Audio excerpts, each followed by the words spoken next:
حدیث کی نبی علیہ السلام مودا تا تعلیم را کئی یو مسلمان د بل مسلمان رور دے دغه مسلمان با د بل مسلمان نه بار هغه سیس خوخی کم چې د خپل رور نه بار هغه خوخی زکا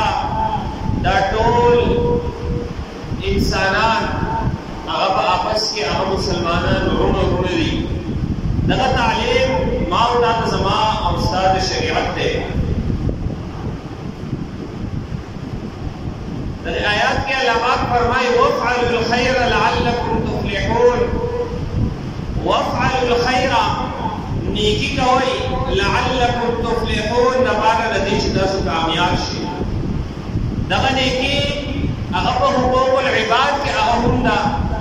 دغا نیکی اغا حقوق اللہ کے اغا ہندا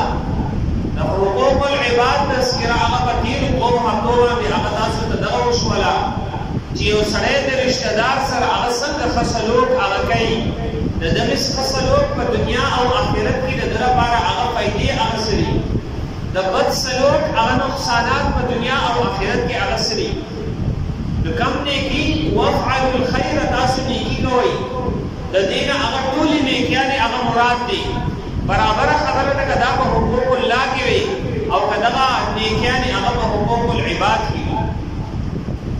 دغه ټول نیکو هغه تقاضا زما استانه هغه شریعت کوي چې دغه نیکي کله ته وکې لعلکم تفلحون تاسو به کامیاب شئ دغه کامیابي هم د دنیا کامیابي ده دغه کامیابي هغه هم د آخرت کامیابي او د دغه کامیابي په باره کې نبی علیه السلام ما ته د تعلیم راکوي المسلم اخو المسلم یو مسلمان هغه د بل مسلمان ورور دی وس دې چې د خپل رور لپاره هغه څه خوښوي دی به د خپل مسلمان لپاره هغه خوښوي دغه رور دغه مسلمان په دې کې نبی علیه السلام د قبایلو نه د خاندانونو نه بالاتر یو خبره کړې ده چې عام یو انسان دی هغه ستا د خاندان نه دی هغه ستا د قبیلې نه دی هغه ستا د محلې نه دی هغه ستا د ملک هغه باشنده نه دی لیکن مسلمان دی نبی علیہ السلام فرمایي المسلم اخو المسلم یو مسلمان د بل مسلمان ورور دی او آیات کې الله فرمایي یا ایها الناس اے خلقو انا خلقناکم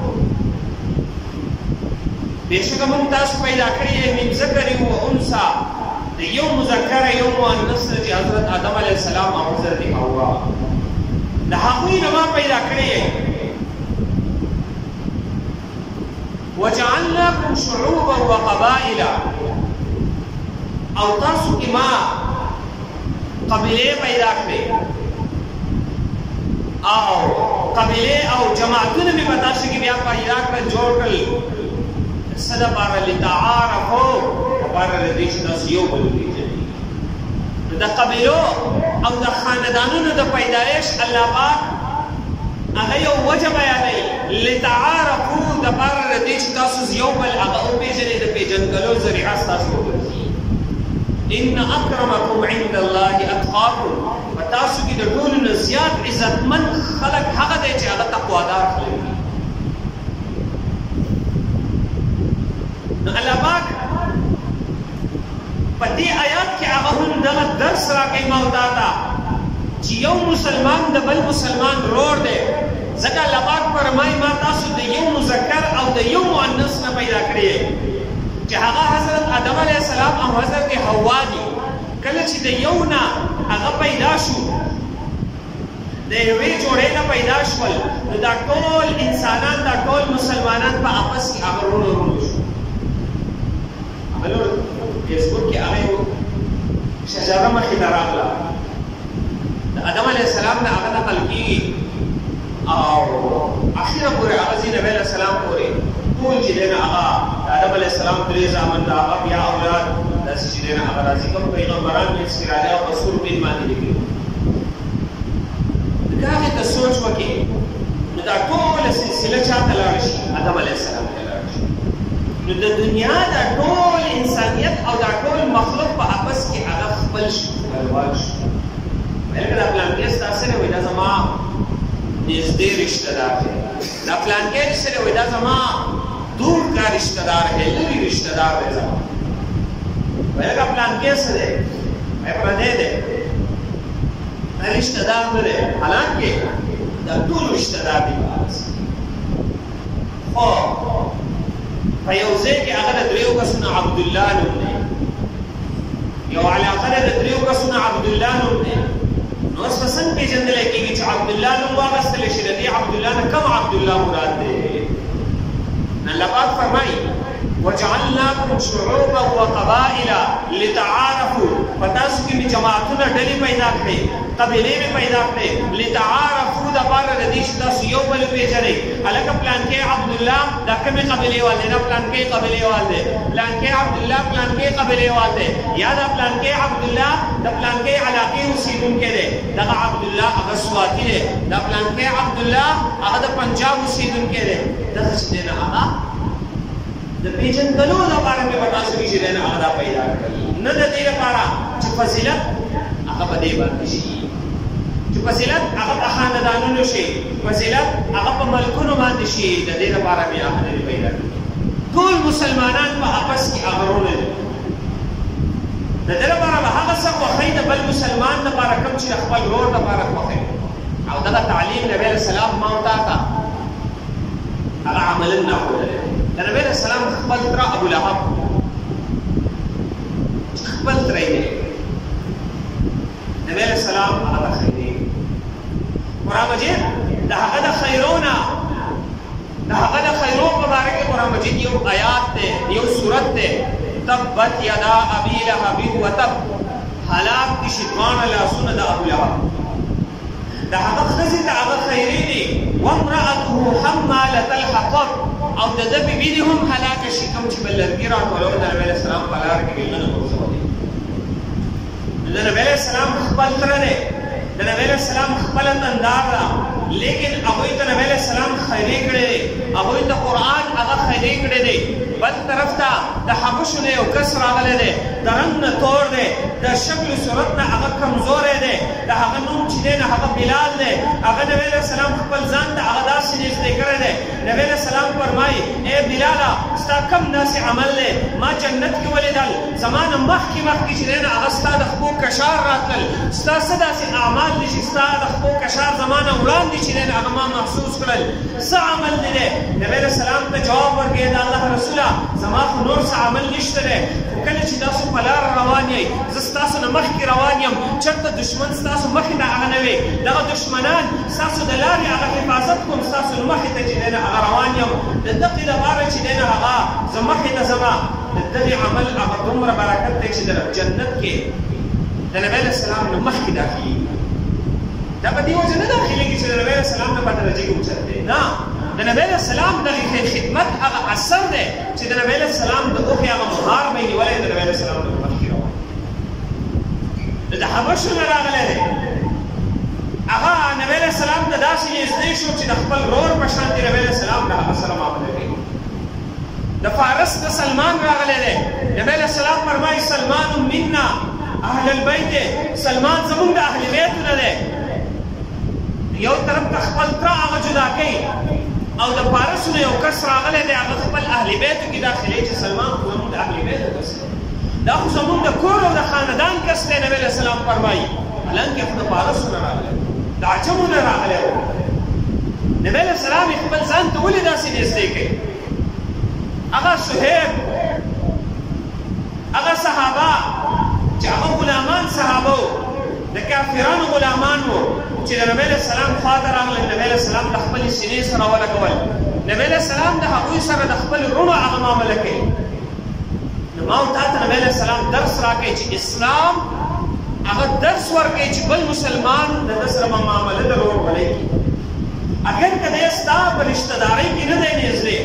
خو د ده سره به معامله هغه د ورورولۍ معامله کوي. بل طرف ته ستا ورور دی، خو هغه د دین اسلام دشمن دی، هغه کافر دی، هغه سره به معامله هغه د دشمنانو کوي. بکر رضی الله تعالی عنہ زوی لا نو مسلمان شوی په جنګ بدر کې هغه مخې ورغلی د سپي د تورې د لاندې راغی زوی ته توره واړوله خپل پلار ته یې څه ونه ویل یا چې کله هغه زوی ایمان راوړو د هغې نه بعد ورته دا بچی وایي بابا په جنګ بدر کې زما د تورې د لاندې راغلی وایي خو ما توره لږ نه وایي چې زما پلار دی څه ورته نه وایم ابوبکر رضی الله تعالی عنه ورته تاریخي جمله فرمایي وایي دا خو زه پرېښودم چې دا زما پلار دی خو ته خو په هغه وخت کې زما دشمن وې کافر وې که بالفرض زما د تورې د لاندې راغلی ما به نه وې پرېښودی خپل بچی دی چې کافر دی دا دشمن خو چې پردی کس دی چې مسلمان دی دا زما ورور دی د ده سره به زما ملا هغه د ورورولۍ کوم هغه صحابه دي کله چې نبي علیه السلام مدینې ته هجرت وکړو دوه لویې قبیلې وې په مدینه کې اوس او خزرج دغه انصار لویې قبیلې وې د دې په مابین کې هغه یو جنګ روان و حرب بسوس یې ورته وی د بسوس جنګ د څلوېښت کالو نه هغه جنګ را روان و د دې دوو قبیلو په منځ کله چې به پلار مړ کېده خپل بچي ته به یې هغه وصیت کړو بچیه خپله دشمني هېره نه کړي هغه حرب بسوس د څه نه جوړ شوی د یو کس هغه چرګه چې دی د بل پټې ته هغه غوښتلي وه د هغې نه یې څه خوراک کړی هغه ولګېدو هغه یې مړه کړه دغه مالک راولګېد هغه پټې والی مړ کړو هغه راولګېد دی مړ کړو او د دې دوو قبیلو په آپس کې هغه جنګ جوړ شو 40 کالو پورې هغه جنګ چلی نبي علیه السلام چې کله هجرت وکړو نبي علیه السلام د تعلیم دغه برکت چې هغه اوس او خزرج دي چې هغه داسې رونه شول چې بیا د میدان جنګ په حالت کې زخمیان پراته دي د شهادت وخت دی 3 صحابه پراته دي 3 واړه د شهادت وخت تږي دي یو کس اوبه راوړي یو ته پیش کوي چې داسې وکتل بل په کس خوا ته چې دی نه هغه پروت دی هغه تږی دی هغه اواز کوي د اوبو دې کس ته وایي ما پرېږده هغه له اوبه ورکړه هغه نه چې کله اوبه ورکړې د هغه په خوا کې بل فریاد کوو شهادت وخت و هغه اوبه غوښتلې هغه ورته وایي هغه له یې ورکړه چې کله هغې کس هغه درېیم کس له اوبه وړې هغه شهید شوی واپس چې په دویم پسې راغی هغه هم شهید شوی واپس چې په دې اولني پسې راغی هغه هم شهید شوی داسې جانبساري بیا پیدا شوه چې خپل ځان ته به یې ترجیح نه ورکوله او دقې مسلمان ورور ته به یې ترجیح ورکوله حالانکې د نبي علیه السلام د هجرت نه مخکې د یو بل دشمنان 40 کال یې دشمني کړې وه چې نبي علیه السلام ورته درس د ورورولۍ ورکړو نو بیا د شهادت په دغه ګران مرحله کې په دغه وخت کې چې د مرګ دا وخت د انسان لپاره ګران دی په دغه وخت کې په خپل ځان باندې ترجیح ورکوي خپل بل مسلمان ځکه نبي علیه السلام ورته درس داسې ورکړی دی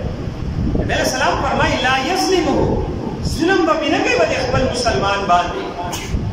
په ده باندې به زیاتې نه کوي د ده د لاس د لاندې راغی د دې دا جواز نشو چې دی به په هغه باندې ظلم وکړي ولا یسلمه بېکاره به یې هم نه پرېږدي بل پې ظلم کوي داسې به یې هم نه پرېږدي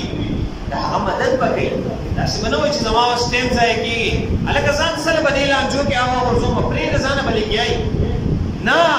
بېکاره به یې نه پرېږدي یو مسلمان دی په هغه باندې څوک ظلم کې پرېږدي ولا یسلمه دی به داسې بېکاره نه پرېږدي د هغه مدد به کوي داسې به دې نه تېرېږي نه به په خپل ظلم کوي نه به بل ظلم ته پرېږدي د ضرور دی ومن کان فی حاجت اخیه او څوک چې د یو مسلمان ورور په حاجت کې اخته وي خپل ضرورت یې شته ګرځي هلکه د بل ضرورت دی د هغې دپاره راوتی یم د بل چا یو خدمت دی هغه کول غواړم د هغې خدمت کې یو مسلمان هغه لګېدلی د بل مسلمان ورور په خدمت کې کان الله فی حاجته کان الله فی حاجته تر څو چې دی د مسلمان ورور په دی کار کې هغه مشغوله دی د الله د رضا دپاره الله پاک چې دی هغه د ده په کار کې مشغول دی د ده کار څه دی د ده دپاره نیکۍ الله پاک چې دی هغه د ده دپاره نیکۍ لیکي الله پاک د دې په بدل کې د ده حاجتونه پوره کوي د دې یو ضرورت دی دې د مشکلات نه پوره کیږي پکار د چې د بل مسلمان ورور ضرورت پوره کیږي چې کله د بل مسلمان ورور ضرورت پوره کړه الله پاک په د ضرورت پوره کیږي حدیث راځي څوک چې د بل مسلمان ورور په حاجت کې هغه مصروف وي چې د هغه حاجت پوره کړي الله پاک په د حاجت پوره کړي ومن فرج عن مسلم كربة او چا چې د مسلمان ورور نه یو مصیبت لري کو ختمي دنیا یو مصیبت ته بچاوه یو تکلیف دی یو پریشانی دا هغه ته جوړه شوې ده دلارو دا هغه تکلیف ختم دا هغه پریشانی د الله د رضا لپاره ختم کړه د څومره وس کیږي د خپل وس مطابق کوشش کوي چې دا هغه تکلیف ختم کړي نو تر څو چې د مسلمان په تکلیف ختمولو کې هغه مصروف وي الله پاک په دې په بدل کې سوري فرج الله عنه كربة من كرب يوم القيامة الله پاک په دغه د قیامت هغه تکلیف ختم دغه مسلمان د دنیا یو تکلیف ختم کو الله پاک په دغه د قیامت هغه تکلیف ختم کړي لوس درس کې عرب چې د قیامت ته ورشي د محشر هر انسان باندې به خوف او یره چې نن به زما سره سکی نن به ما ته عمل نامه په خیلاس راکولی کېږي که په ګس لاس نن به هغه زما څه فیصله هغه کېږي لکه څنګه چې طلبا هغه د رزلټ په ورځ باندې هغه په یره کې چې نن به هغه څنګه نمبرې راځي څه حساب دغه رنګې خلک به هغه په یره کې د محشر په دې ورځ باندې چې نن به زموږ سره څنګه معاملې نو نیکان خلک د هغوی باندې به دا یره راغلي چې کله د بل مسلمان نه هغه تکالیف ختم کړي دي د هغه مصیبت او پریشانی دا د خپل وس مطابق هغه ختم کړي ده الله پاک فرمایي حدیث کې راځي نبی رسول الله فرمایي فرج الله عنه كربة الله پاک په دغه داسې مصیبت لري کې من كرب يوم القيامه قیامت چې کوم مصیبتونه دي د محشر د ورځې مصیبتونه باندې ختم کړي د عمل نامې ورکول چې کوم تکلیف دی هغه به ختم کړي په خیلاس په ورته عمل نامه میلاو شي د میزان په تله کې چې کوم تکلیف دی هغه به ختم کړي په بل صراط چې کوم پورې وځي حدیث کې راځي داسې تیره دی د تورې نه زیات تیره داسې نری دی د وختره زیات نری دی خو نیکان بندګان هغه به داسې تیریږي لکه څنګه چې دا بجلي به د تارونو کې هغه په تیزۍ سره تیریږي دقه رنګ دی به په تیزۍ سره تیر شي په جنت کې به دی وایي دا موږ په دنیا کې اورېدل علماو به وي چې یو داسې ګل وي او داسې به تیری وي داسې به نری وي هغه ګل خو موږ نه لیدل بل ورته لکه موږ کې راغوښتلي داسې په تیزۍ به دی اغوښتی ده ته پته هم نه یې لګېدلي دغه ګل چې دی هغه په جهنم له پاسه باندې لاندې د دې نه جهنم نو بعضې خلک به انتهایي تیزۍ سره اوړي بعضې خلک به هغه په منډه باندې اوړي بعضې خلک به هسې دا عام روټین چې خلک روان دي داسې به روان وي بعضې خلک به په طولان باندې روان وي او بعضې خلک به په ښکته داسې چې دا د مسلمان د تکلیف لري کو په دنیا کې د نبی اسلام حدیث چې دی هغه دروغ نه دی رښتیا دی د پل صراط دا تکلیف به الله پاک لري کېږي دا تکلیف دی د محشر چې څومره تکالیف دی الله پاک په کې ختم کړي او د آخرت هغه خوشحالۍ به ورته الله پاک ورکړي چې هغه د جنت خوشحالي داسې نعمتونه دي ما لا عین رأت سترګو نه لیدلي ولا اذن سمعت وګونو د هغې صفات نه دي اورېدلي ولا خطر على قلب البشر د زړه کې د انسان په زړه کې د هغې څه سوچ پلان دی راغلی ځینې د سوال راځي چې د هغې صفات خو مونږ اورو د جنت چې دا دا صفات دي څنګه چې دی هغه غوږونه نه دي اورېدلي مطلب دا دی چې دا غوږونه چې کوم صفات د جنت اوري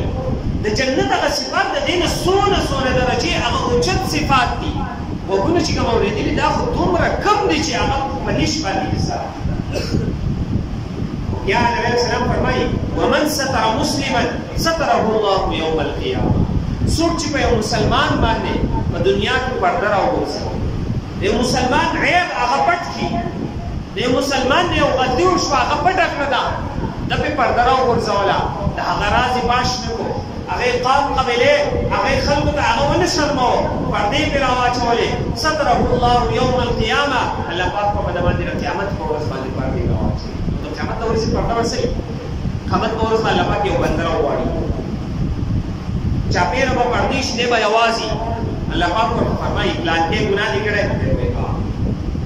شوی ده پلانکې ګناه دې کړی دی او پلانکې ګناه دې کړی دی دا ګناهونه به ورته وشي څوک پیدا وي د خلکو نه به پناه وي بیا به ورته الله پاک هغه ګناهونه معاف جنت ته داخل شي ګناهونه ده کړي دي په دنیا کې پټ کړي دي په آخرت کې به الله پاک پرده راوغورځوي د چا د مخ به رسوا نه کړي داسې به جنت ته د چا چې به مسلمان ورور باندې پردې راوغورځولې الله پاک به د قیامت په ورځ باندې به د باندې د ده په ګناهونو باندې پردې راوغورځوي الله پاک دې موږ ته د بل مسلمان د عزت د ابرو د خیال ساتلو الله پاک ته موږ ته هغه توفیق راکړي کم توفیق چې الله پاک صحابو ته ورکړی و چې د بل مسلمان سره به یې هغه درونه معامله کوله اگر که په رشته دارۍ کې به نه و خو لیکن دغه سوچ د هغه و چې دا مسلمان دی دا زما ورور دی الله پاک دې موږ ته داسې هغه توفیق راکړي چې موږ د بل مسلمان سره هغه درونو د ورورولۍ معامله وکړو الله پاک موږ ته داسې کارونه دی الله پاک موږ وساتي چې بل مسلمان ته د هغې نه تکلیف وي بل مسلمان ته د هغې نه پریشاني جوړېږي الله پاک دې